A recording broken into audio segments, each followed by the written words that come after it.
میرے دوستو بھائیو، اللہ تبارک و تعالیٰ نے ہمیں رمضان المبارک کا مبارک مہینہ عطا فرمایا، اور اس میں اللہ تبارک و تعالیٰ نے عبادات کی توفیق بھی عطا فرمائی، روزے رکھے، پھر اس کے بعد اللہ نے تراویح کی توفیق بھی عطا فرمائی۔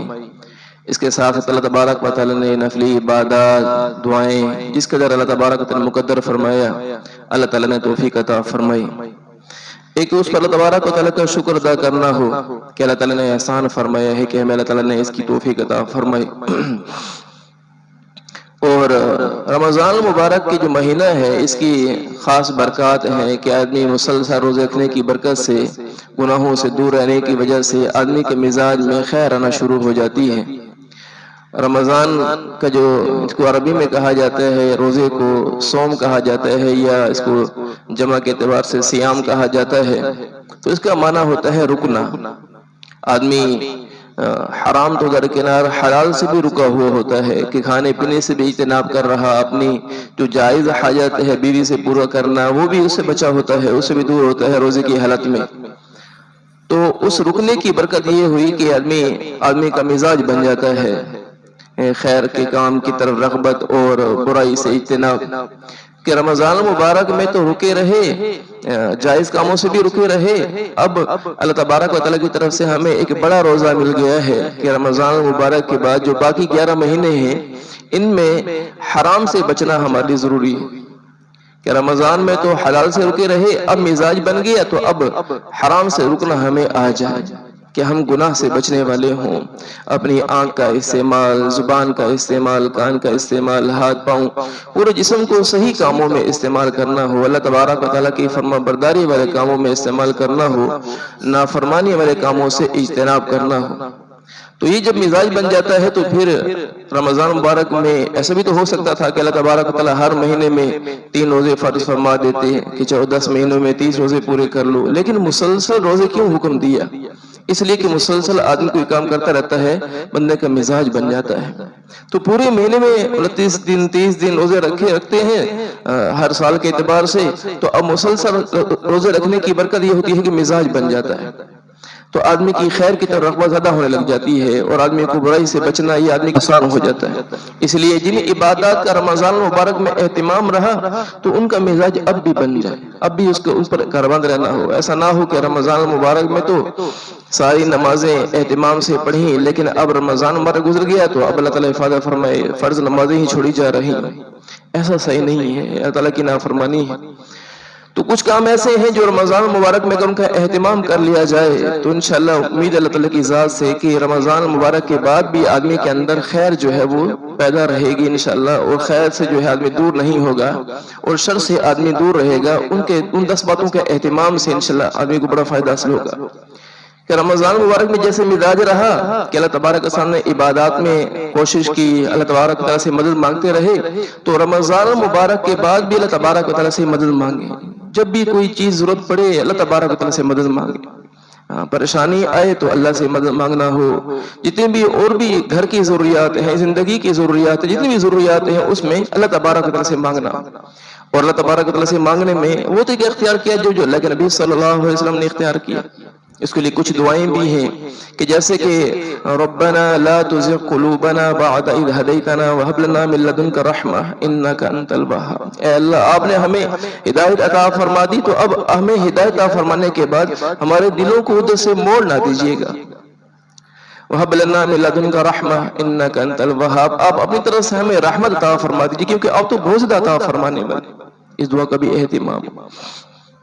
اور بھی دعائیں ہیں جو احادیث میں آئی ہیں، اللہ کے نبی صلی اللہ علیہ وسلم کی احادیث میں دعائیں مروی ہیں، تو دعاؤں کا اہتمام ہو، اللہ تبارک و تعالیٰ سے مدد مانگنا ہو ہر حال میں۔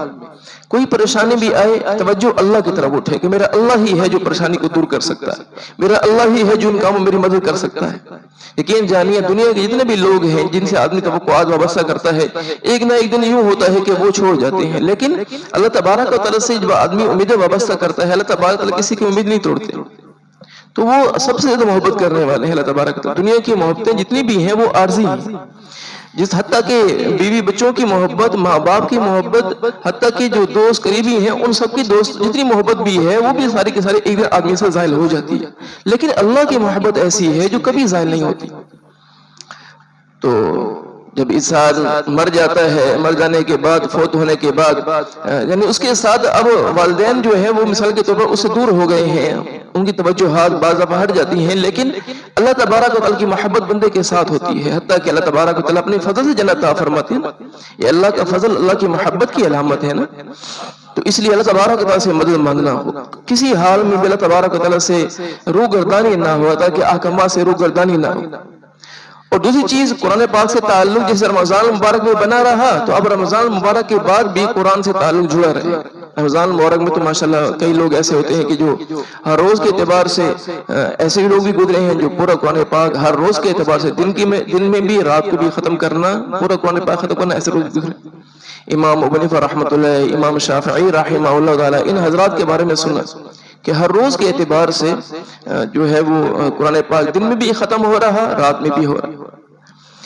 تو ایسے رمضان مبارک میں قرآن پاک سے تعلق جڑا رہا، رمضان کے بعد بھی قرآن پاک سے تعلق جڑا رہے۔ ایسا نہ ہو کہ پورا سال 11 مہینے گزر گئے قرآن پاک کو ہاتھ بھی نہ لگایا، بلکہ ہر روز کے اعتبار سے پڑھنا۔ حافظ قرآن ہو تو 3 پارے کا اہتمام ہو، غیر حافظ ہے تو کم سے کم 1 پارہ تو روزانہ تلاوت کر لی جائے۔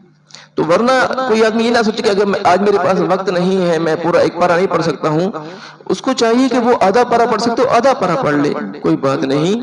اگر اس کو اتنا وقت بھی نہیں ہے، 5 منٹ 6 منٹ ملے ہیں، کتنے رکوع ہو سکتے ہیں، 2 3 رکوع 4 رکوع جتنے بھی ہو سکتے ہیں وہ پڑھ لے، تاکہ مزاج بنا رہے۔ کیونکہ اگر آج ایک دن آدمی قرآن پاک سے دور اختیار کرتا ہے، قرآن پاک کی تلاوت نہیں کرتا، تو اگلے دن پھر اور سستی ہونا شروع ہو جاتی ہے۔ اور تیسری چیز، آدمی کے اندر استقامت ضروری ہے، دین پر استقامت ضروری ہے۔ الاستقامہ فوق الکرامہ، جو استقامت ہے اس کا مقام، تو اس کا جو مرتبہ ہے وہ کرامت سے بھی اوپر ہے۔ کوئی آدمی کرامت کا اظہار کرے کہ اس کے اوپر یعنی اس کو خاص چیزیں اس کو حاصل ہو رہی ہوں، اس کرامت سے بڑھ کر چیز استقامت ہے۔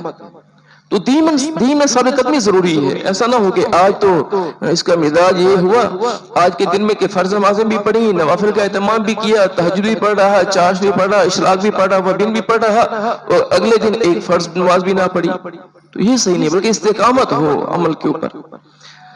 تو فرض کا اہتمام تو کرنا ہی ہے، نوافل کا بھی اہتمام ساتھ میں کرنا۔ چوتھی چیز کہ ہم اپنے آپ کو یہ مزاج بنائیں کہ شریعت کے سامنے اپنا سر جھکائیں۔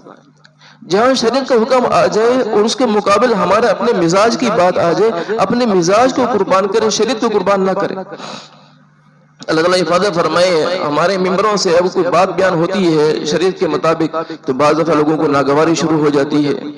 حفاظت فرمائے، ہم یہ کیوں ایسا مزاج بن گیا ہے کہ شریعت کے سامنے سر جھکانے کی بجائے ہم یہ کہیں کہ یہ بات کیوں بیان ہو رہی ہے۔ مثال کے طور پر اگر داڑھی کی ترغیب دی جاتی ہے کہ بھی داڑھی رکھنی چاہیے، کہ اللہ تبارک و تعالیٰ کا حکم ہے، اللہ کے نبی صلی اللہ علیہ وسلم کا حکم ہے، آپ صلی اللہ علیہ وسلم شاہ فرمائے بخاری شریف کی روایت کہ داڑھی بڑھاؤ مونچھیں گھٹاؤ، یہ اللہ کے نبی صلی اللہ علیہ وسلم کا حکم ہے۔ اب کوئی آدمی یہ کہے کہ نہیں جی یہ ضروری تھوڑی ہے کہ دین سارا کا سارا داڑھی میں ہے، لوگ یہ کہہ دیتے ہیں۔ ہاں یہ بات صحیح ہے کہ دین سارا کا سارا داڑھی میں نہیں ہے، لیکن داڑھی تو دین میں ہے نا۔ اللہ کے نبی صلی اللہ علیہ وسلم کی، صحابہ کرام رضی اللہ تعالیٰ عنہم کی، تبع تابعین کی، جتنے بھی اولیاء اللہ گزرے ہیں اللہ سے تعلق رکھنے والے، وہ سارے کے سارے نیک لوگ عمومی طور پر ان کا مزاج تھا، یعنی کہ وہ سارے کے سارے اللہ کے نبی صلی اللہ علیہ وسلم کی مبارک سنت کو اپنانے والے تھے۔ تو اس کا اہتمام کرنا چاہیے۔ تو دین کا جو بھی حکم ہے، تو میں نے ایک مثال دی ہے، اس طرح کوئی بھی حکم ہو، کسی حکم میں آدمی یہ نہ سوچے کہ یہ میرے مزاج کے خلاف ہے لہذا آدمی کو ناگواری ہونا شروع ہو جائے، ایسا نہیں۔ یہ الگ بات ہے، کوئی آدمی اس حکم پر نہیں چل رہا، اپنے آپ کو گناہگار سمجھتا ہے کہ یہ مجھ سے گناہ ہو رہا ہے، لیکن یہ تو نہ ہو کہ اس حکم کی مخالفت کرنا شروع کر دے کہ یہ حکم ہی کیوں بیان ہو رہا ہے۔ تو اللہ تعالیٰ حفاظت فرمائے، اس لیے مزاج ہو شریعت کے سامنے سر جھکانا۔ اور پانچویں چیز کہ آدمی چاہتا ہے میرے اندر استقامت پیدا ہو جائے، تو استقامت پیدا ہونے کے لیے ایک کام یہ بھی ہے کہ آدمی کو اہل استقامت کے احوال پڑھنے چاہیے۔ جو کتابوں میں جن لوگوں نے دین پر ثابت قدمی اختیار کی ہے ان کے احوال پڑھنے چاہیے۔ اور اہل استقامت میں سب سے بڑھ کر تو انبیاء علیہ الصلوۃ والتسلیمات ہیں، ان کے احوال پڑھے۔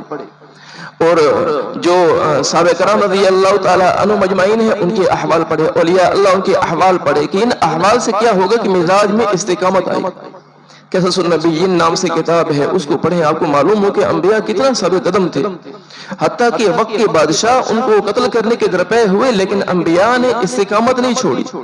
اللہ کے نبی صلی اللہ علیہ وسلم جب لوگوں کو خیر کی طرف دعوت دیتے ہیں تو لوگ جب مخالفت کرتے ہیں اور آپ صلی اللہ علیہ وسلم کو تکلیف دینے کے درپے ہو جاتے ہیں، علیہ باللہ قتل کرنے کے درپے ہو جاتے ہیں، پھر بھی اللہ کے نبی صلی اللہ علیہ وسلم دین پر ثابت قدم ہے، استقامت ہے، کچھ بھی ہو جائے اللہ کے حکم سے نہیں ہٹنا۔ اور حضرات صحابہ کرام رضی اللہ تعالی عنہم اجمعین کا بھی یہی مزاج تھا۔ تو اہل استقامت کے احوال پڑھنے سے آدمی کے مزاج میں ثابت قدمی آتی ہے۔ تو جیسے نماز کے اندر، جیسے نماز ہے، نماز میں استقامت ہے، اور اس طرح نماز میں استقامت ہو، روزے پر استقامت ہو، حج پر، زکوٰۃ پر استقامت ہو، اس طرح پورا کا پورا مزاج دین کے مطابق بن جائے۔ عمومی طور پر ہمارے یہاں لوگ نمازی ہوتے ہیں، روزہ رکھنے والے ہوتے ہیں، لیکن مزاج میں دینداری نہیں آتی، کیونکہ ہم نے تو یہ سمجھا ہے کہ سارا کا سارا دین اس چیز میں ہے، اور دین کو ہم نے پس پش ڈال دیا۔ جب معاملات کی بات آتی ہے تو وہاں پر معاملہ یہ ہوتا ہے کہ اللہ تعالیٰ حفاظت فرمائے، نمازی بھی ہے، شب دار بھی ہے، اور روزہ دار بھی ہے، لیکن معاملہ اس کا یہ ہے کہ اپنے گھر والوں کے ساتھ اس کا معاملہ صحیح نہیں، گھر کے احوال بھی اس کے صحیح نہیں ہے، کہ گھر والوں کو خیر کی بات کرنا، خیر پر لانے کی کوشش کرنا، گھر والوں کے اچھے اخلاق سے پیش آنا، مزاج میں ہی خرابی پیدا ہو چکی۔ کاروباروں میں گئے تو وہاں پر دھوکہ بھی ہو رہا اور جھوٹ بھی بولا جا رہا، اور یہ معاملات ہو رہے ہیں کاروباروں کے اعتبار سے۔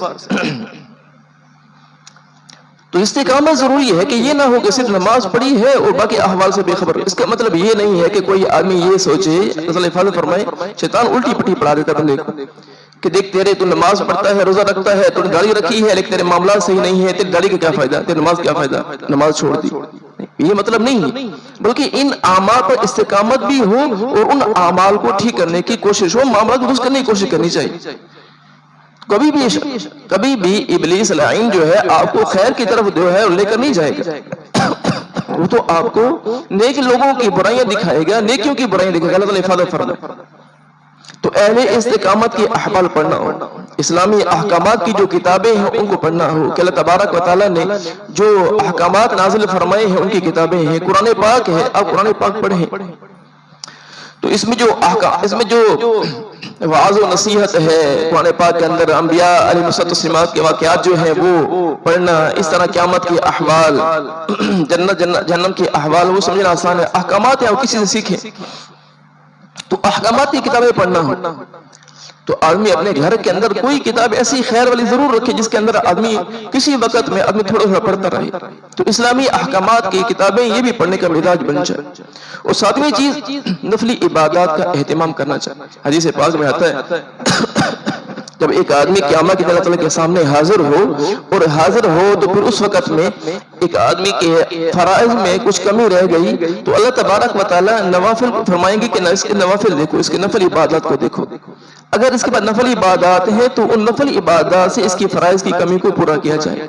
لیکن اگر اس کے بعد نفل ہے ہی نہیں، جیسے کہ عمومی طور پر کا مزاج بن گیا ہے، جی فرض ہی پڑھ لیں کافی ہے، اللہ حفاظت فرمائے، میڈیا پر بیٹھے ایسے بدبخت ہیں کہ جو آدمی کو کہتے ہیں کہ بھی سنت ضروری تھوڑی ہے، نفل ضروری تھوڑی ہے، بس فرض پڑھو، فرض کافی ہے۔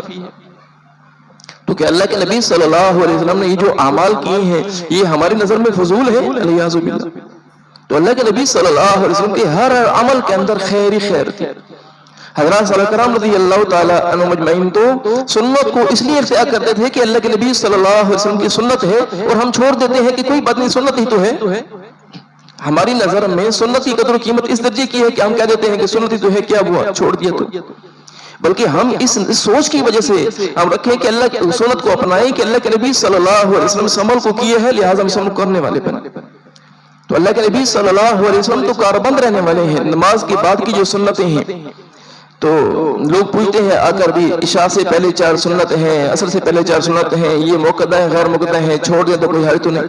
تو میں اسے کہتا ہوں ٹھیک ہے، چھوڑ دینے میں عصر سے پہلے کی 4 سنت اور عشاء سے پہلے کی 4 سنت غیر موقدہ ہیں، چھوڑ دینے میں گناہ نہیں ہے، لیکن یہ دیکھیں تو صحیح کہ اللہ کے نبی صلی اللہ علیہ وسلم نے ان کا بھی اہتمام کیا ہے، کوشش کی ہے آپ صلی اللہ علیہ وسلم۔ تو اس لیے ہم کوشش کریں ہم ان کا بھی اہتمام کریں, نوافل کا بھی اہتمام کریں کہ اللہ کے نبی صلی اللہ علیہ وسلم کی احادیث کو دیکھیں آپ حیران ہو جائیں. آپ صلی اللہ علیہ وسلم نے ارشاد فرمایا جو آدمی دن کے شروع میں 4 رکعت کا اہتمام کر لے, یہ اشراق کے وقت میں فرض تو پڑھنا ہی ہے نا, سنت اور فرض فجر کی نماز تو پڑھنا ہی ہے, دن کے شروع میں 4 رکعت کا اہتمام کر لے, 2 رکعت اشراق کی اور 2 رکعت اس کے بعد ساتھ الحاجت کے پڑھ لیے, فرمایا اللہ تبارک و تعالیٰ سارے دن کی اس کی حاجات کو پورا فرمائے گا. کتنا آسان ہے.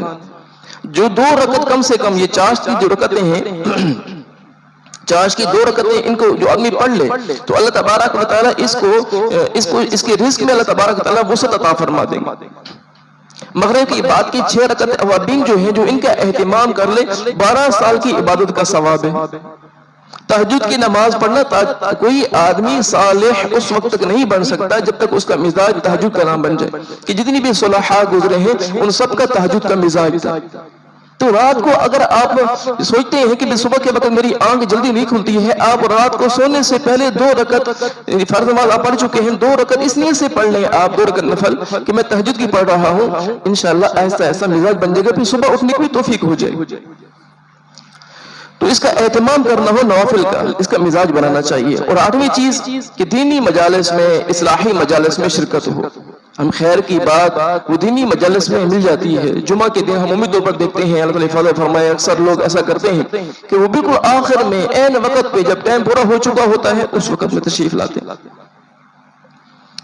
اور فرض پڑھتے ہی نکل جاتے ہیں. تو بتائیے کہ پھر اصلاح کیسے ہو؟ چاہتے بھی ہیں, اچھا یہ بھی اچھی بات ہے کہ چاہتے ہیں سارے کے سارے کہ اصلاح ہو جائے, لیکن اصلاح کے لیے عملی قدم کون سا اٹھائے؟ کہ یہاں دینی ہر روز ہر جمعہ کے اعتبار سے یہ بیان ہوتا ہے, ہر روز کے اعتبار سے فجر کی نماز کے بعد 10 منٹ کا درس قرآن ہوتا ہے, عصر کی نماز کے بعد صرف 5 منٹ کی جو ہے حدیث کی تعلیم ہوتی ہے. کتنی شرکت ہم کرتے ہیں اس میں. تو اصلاحی مجالس میں شرکت کرنے سے یہ ہوتا ہے کہ آدمی کے مزاج میں خیر آنا شروع ہوتی ہے. اب تو اللہ تعالیٰ حفاظت فرمائے, لوگ کہتے ہیں کہ چلو کوئی بات نہیں, ہم میڈیا پر ہم موبائل میں دیکھ لیں گے, بیان کو دیکھ لیں گے. ایک حدیث پاک ہے, آپ صلی اللہ علیہ وسلم نے ارشاد فرمایا کہ جو لوگ دینی مجلس میں آ کر شریک ہوتے ہیں, قرآن و سنت کی, قرآن و حدیث کی مجلس میں آ کر شریک ہوتے ہیں, دینی مجالس میں شریک ہوتے ہیں, اس مجلس کے آخر میں اعلان ہوتا ہے تم سب کے گناہ معاف کر دیے گئے, تمہارے گناہوں کو نیکیوں سے بدل دیا گیا. اب ایک بات بتائیں, کیا یہ بات آدمی کو موبائل پر بیان دے کر حاصل ہو سکتی ہے؟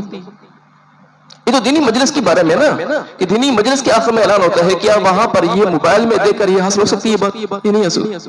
یہ بات تو آپ کو دینی مجلس میں شرکت سے حاصل ہو سکتی ہے. تو اس لیے دینی مجالس میں کوئی نہ کوئی خیر کی بات ایسی بندوں کو مل جاتی ہے بعض دفعہ کہ وہ آدمی کی زندگی بدلنے کا ذریعہ بن جاتی ہے. تو اس لیے دینی مجالس میں شرکت کرنا. اور 9ویں بات کہ بری صحبت سے اجتناب کرنا, یہ مزاج بن جائے بری صحبت سے اجتناب. آدمی دیکھے کہ میں کسی ایسی مجلس میں تو نہیں بیٹھتا ہوں جہاں مجھے اللہ کے احکامات سے دور کیا جاتا, مجھے اللہ کے نبی صلی اللہ علیہ وسلم کی سنتوں سے دور کیا جاتا ہوں, کوئی ایسی مجلس میں تو نہیں بیٹھ رہا ہوں. جب آدمی ایسی مجالس سے مسلسل بیٹھتا ہے تو اس کے اثرات پڑتے ہیں آدمی کے اوپر. صحبت صالح ترا صالح کن, صحبت طالح ترا طالح کن. شیخ سعدی رحمۃ اللہ فرماتے ہیں اچھوں کی صحبت آدمی کو اچھا بنا دیتی ہے, بروں کی صحبت آدمی کو برا بنا دیتی ہے. یقین جانیے آپ اپنی زندگی میں نوٹ کریں کہ جو لوگ بری مجالس میں بیٹھنے والے ہوتے ہیں اچھے خاصے مزاج, اچھے مزاج والے ہوتے ہیں, ایسا مزاج میں برائی آنا شروع ہو جاتی ہے. ایک واقعہ ہے نا, وہ ایک چور تھا تو پکڑا گیا. تو ہوا کیا تھا کہ اس نے ایک چھوٹی سی بچی کے کان سے بالی جو ہے وہ اتار رہا تھا, اتار نہیں سکا, تو اس نے اس کے کان کو کاٹ کر جو ہے اس نے بالیاں کھینچ کر بھاگ گیا, پکڑا گیا بعد میں. تو لوگوں نے اس سے پکڑا, تو جس آدمی نے اس کو پکڑا اس نے اس کو دیکھا کہ تو وہ شخص ہے کہ یہ کچھ عرصہ پہلے اس کو یعنی یہ اس کو کچھ سونا ملا تھا اور یہ ڈھونڈ رہا تھا لوگوں کو کہ یہ سونا کس کا ہے. بڑی مشکل سے جا کر وہ آدمی ملا تھا, اس نے اس کو سونا اس کے حوالے کیا تھا. اور آج اس کی حالت یہ ہے کہ اس نے ایک چھوٹی سی بچی کے کان کاٹ کر جو بالیاں ہیں وہ لے کر بھاگ رہا. تو اس سے پوچھا کہ یہ کیا ماجرا ہے؟ اس دن تو تیرا معاملہ یہ تھا کہ تو سونا اٹھا کر, بہت سارا سونا تھا تو لے کر پھر رہا تھا کہ یہ کس کا ہے, اس کی امانت اس کے حوالے کروں. اس نے بتایا کہ اس وقت میرا معاملہ یہ تھا کہ میں نیک لوگوں کی صحبت میں بیٹھا کرتا تھا, میرے دل میں خوف خدا تھا, اور آج میرا معاملہ یہ کہ میرا اٹھنا بیٹھنا چوروں کے ساتھ ہے تو میرا مزاج بھی وہی بن گیا. تو تو بری صحبت کے اثرات ہوتے ہیں. تو اس لیے بری صحبت سے اپنے آپ کو بچانا ہو, اپنی اولادوں کے بارے میں فکر کریں. ایسا نہ ہو کہ وہ بری صحبتوں میں بیٹھنے والے اٹھنے والے. اللہ فاضل فرمائے کتنے احوال سنتے ہیں آج کل کے زمانے کے اعتبار سے. والدین کو یقین جانیے میں حیران ہوتا ہوں اچھے لوگ ہونے کے باوجود اپنے اولاد کی فکر نہ کرنے کی وجہ سے چھوٹے چھوٹے بچے ہیں ان کے بارے میں مختلف نشے کرنا, ان کے بارے میں سنتے ہیں کہ فلاں فلاں نشے مبتلا تھے, ہم نے کبھی زندگی میں دیکھا بھی نہیں تھا, نہ کبھی سنا بھی نہیں تھا. اب سنتے ہیں کہ فلاں فلاں نشے پتہ نہیں کیا کچھ نام ہے ان کے, انہیں مبتلا نظر آتے, سنتے ہیں ان کے بارے میں. تو یہ کیوں ہو گیا ہے؟ بری صحبت کی وجہ سے تو ہوا ہے. جب ہم اپنے اولادوں کی فکر نہیں کرتے ہیں, امید رکھتے ہیں ان سے کہ ہمارے لیے آخرت میں ذخیرہ ہو, اور فکر یہ بھی نہیں کرتے ہیں کہ وہ نمازیں نہیں پڑھ رہے, اللہ کے احکامات سے دور ہے. اور 10ویں چیز جو ہے وہ توبہ پر کاربند رہنا, توبہ کا مزاج بن جائے ہمارا. 10ویں چیز کہ توبہ کا مزاج ہو, ہر وقت ہم اللہ تعالیٰ کے سامنے توبہ کریں. جو آدمی یہ سمجھتا ہے نا کہ بھی میرے اعمال تو کافی ہیں میرے لیے آخرت میں کامیابی کے لیے, تو بس اس بندے کا زوال شروع ہو جاتا ہے. اپنا جتنا عمل بھی ہے اس کو ہم تھوڑا سمجھیں کہ ہمارا عمل تھوڑا ہے, ہم نے اور ترقی کرنی ہے نیک عمل کے اعتبار سے, چاہے مالی خیر کے اعتبار سے ہو, چاہے ہمیں جسمانی خیر کے اعتبار سے ہو. اس سے آگے بڑھنا چاہیے اور سچی پکی توبہ کرنا ہو ہر وقت. اللہ تبارک تعالیٰ کو توبہ بڑی پسند ہے, توبہ بڑی پسند ہے. اللہ تعالیٰ کے سامنے جب بھی ہاتھ اٹھائیں تو اللہ تعالیٰ کے سامنے عرض کریں کہ یا اللہ ہمارے سارے گناہ معاف فرما دیجیے. سچی پکی ہم توبہ کرتے ہیں, یا اللہ ہم آپ کو کبھی ناراض نہیں کریں گے. تو رمضان مبارک کے بعد ان 10 باتوں کا اہتمام ہو جائے تو انشاءاللہ اصلاح باقی رہے گی اور اصلاح پھیلانے کا مزاج بھی بنے گا. اللہ تعالیٰ ان باتوں پہ ہم سب کو عمل کی توفیق نصیب فرمائے.